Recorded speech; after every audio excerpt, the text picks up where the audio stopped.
Kodi tunalikodi tu. Amini. Tunaangalia watoto 45.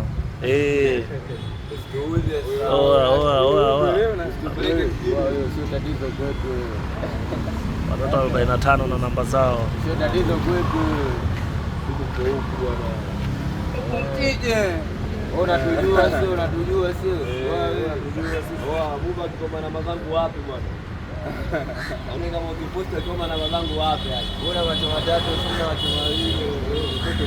Kwetu bali au sio bwana? Au semaje? Sisi hao sisi hao kuna kutujua utatuogopa yani. Unasemaje? Mimi si 45, sio 32. Mimi na akili zangu timamu yani. Unasemaje? Mchango yani maliza hizo kwetu. Usio tatizo kwetu. Kamera yako na tosha.